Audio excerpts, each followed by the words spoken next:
Bregman, I'm the president, and I'd like to also just mention that we have Matt Conti of NorthernWaterfront.com here videotaping. I don't see Phil or Vidal here, but he may arrive. Is there any other media? So, very much. I'd like to call this meeting to order by taking the roll, starting with Icon Marino, Icon Benetti, Tina Natale, Bregman, Sean Hennessy, Ashley McCarthy, Danielle Rosio. Okay, thank you.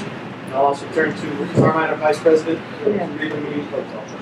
The meeting will be conducted according to parliamentary rules. The President will have the final word of the conduct of the meeting and will cast a vote only in the event the rest of the council reaches a tie. The President will recognize the speaker to make the presentation statement, and then he will permit the council to ask questions. He will then open the floor to questions from the audience. Each audience member should introduce himself by name and seat address.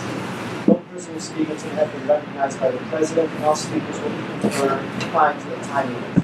Voting will be done by ballot, and the results of all votes will be announced at the conclusion of the meeting. Just a quick report for me. So I mentioned that this Friday is the second annual basketball bonanza. It's held here at Pizarro. That's sponsored by State Representative Aaron Michaelowicz's office, as well as North Ending and Shrug. It's sponsored by Rocco. So it's for kids ages 8 to 17, thereabout. So spread the word, and if you have interest, certainly email North End Basketball Bonanza at gmail.com with any questions. And then the other thing is just an issue that's ongoing in the neighborhood that you may have seen on actually on NorthernWaterfront.com. Joe's American appears to have quite an infestation of rats. We've reached out to them regarding this a few times, and they've been largely non-responsive. I know the Inspection Services Department was there today. They're on the situation in terms of making sure that they get rid of these rats. However, it doesn't appear that there's too much success right now. So I just bring it up because it's something that I know it's impacting the quality of life, especially down there when you have a parking lot and a restaurant that has this infestation next to it. So we will continue to reach out and try to solve this issue, but that's basically where it stands right now. Turning to the committee reports, I call upon Danielle to talk about resident parking and traffic.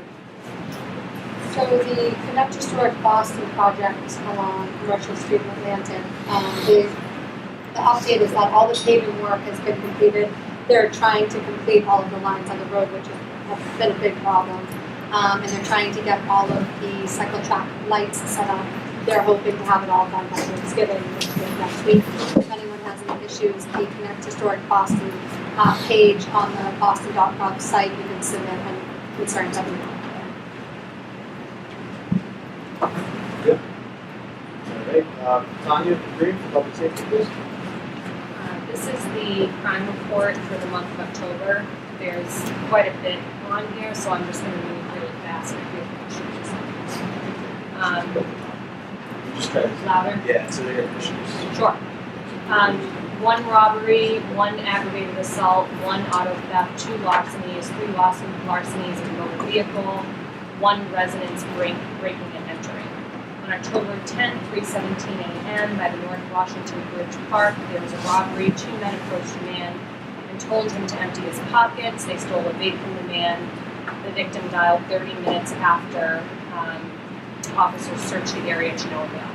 October 11th at 5:36 p.m., Officer Roy responded to the boot being stolen from the fire station. The boot was recovered behind Battery Street without the money in it. October 13th, 100 Salem Street at Newsman Laundry around 10:35 a.m. Male suspect stole laundry and did not return it. October 20th, 133 Fulton Street, victim double parked for 15 minutes, and $1,000 worth of items were stolen from the vehicle. October 21st, 8 Foster Street, between 2:30 and 8:30 p.m., the suspects gained entry from bathroom window, screen was cut and removed, a bike, a belt buckle, electronic devices were stolen, and the police are searching for the suspect. October 24th, between 3 and 3:30 a.m. at 25 Stillman Street, a white male around 5'9", 160 pounds, with a shaved head, stole items from a vehicle. They discovered damage to the front passenger side. A laptop and other items were stolen, and there is security footage. October 24th, 185 Fulton Street, a motorcycle was stolen. October 24th, 3:30 p.m., 159 Salem Street, there was an aggravated assault. A white man approached the suspect and got into a fighting stance.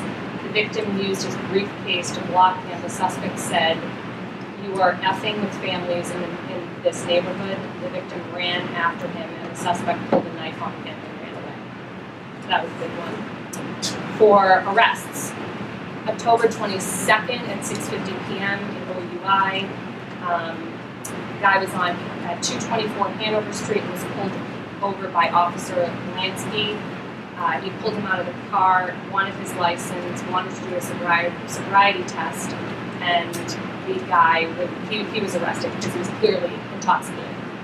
October 17th at 6:15 p.m., there was a call made by a woman from Coogan's Bar.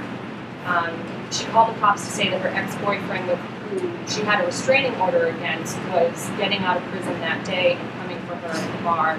He forced her to go to Hanover Street, and the cops trapped her cell and arrested the man. He screamed at her that he would get her when he was out of prison. 100 Fulton Street, the man had a restraining order against his son. The son threw a bottle with yellow fluid in it through his window. The son was found at 106 Commercial Street. He swore at policemen and was placed under arrest. October 8th at 10:37 p.m., 232 Hanover Street, 4 white male teenagers were outside and went onto the roof and trespassed. They were initially, I'll explain this and I won't read it word for word, they initially were going to a party. They couldn't find the address, so they broke in at 232 Hanover Street, kicked the door in, went up to the roof and had their own party. And these kids are from Winchester, so they're not even from the neighborhood. So that one was particularly upsetting. The owner pressed charges against them, and that's all we know. But there's lots of kids coming in from suburban areas to the north end. I think it's party city. So, and that's it. Yeah. You realize I skipped over the reports from our letter. So I'll just finish with the Greenway Committee report and go back. I'm sorry. But just a few things to highlight. December 3rd is the Chinatown Holiday Tree Lighting on the Greenway. That's part of the Mayor's Enchanted Trolley Tour, which I'm sure we'll hear about shortly. The 17th is the Labyrinth Peace Walk in the Armenian Heritage Park. It's also December. And then February of next year will mark the Year of the Dog. And there will be a lot of more exhibits and other happenings going on in Chinatown Park, so I'm sure you'll check out those. And finally, for all the listing of events, please visit rosekennedygreenway.org where they have a calendar and other information about the park. So with that said, we'll go back up to number 5 for the offices of local elected officials reports, starting with Maria Lanza from the Mayor's office. Hi, thanks, John. Hi, everyone. Maria Lanza, Mayor's Office of Human Services. I just have 2 quick updates. Number 1, the Mayor's Enchanted Trolley Tour will be coming to the North End Sunday, December 3rd at 2 o'clock at the Prado on Hanover Street. It's always a great event every year, so kids, adults, everyone's going to be welcome to come. And then just secondly, I wanted to remind everyone about the Nazaro Center Community Center study that's going on right now. So the Public Facilities Department is now researching ways to build a new community center and what that might look like, whether it's expanding this building that we're in or an alternative site. But they do have, their contractors do have a survey of sorts, and Matt actually wrote a great article with a link to it. You can find it at boston.gov on the North End section of it, but I encourage everyone here to take it and send it out to as many people as possible, because they want as much feedback as possible when it comes to how people are using the community center and how they would like to use a new community center or those sorts of function. So just that, always accessible, always there. I'll just quickly add on to that too. I mean, for those that, Luigi's here, so I know he's coaching with the Knights. I coach with the Knights. We have a lot of after-school activities for the kids. We've really outgrown this place, and I don't, the fact that the city's dedicating some funds to research this is critically important to us, and having these kids somewhere to go after school that's not on the streets out here, and especially with basketball being such an important part of this community in terms of the Knights. This survey and your feedback is crucial, so please forward it to as many people as you know so that we can make sure that we're getting what we need for this community. That said, I'll turn it over to Patrick Lyons, State Representative in Fairmont. You guys just say what's going on. Thank you, Patrick. And I'd also like to recognize Luigi Natali from Senator Von Porter's office. Thank you. All right.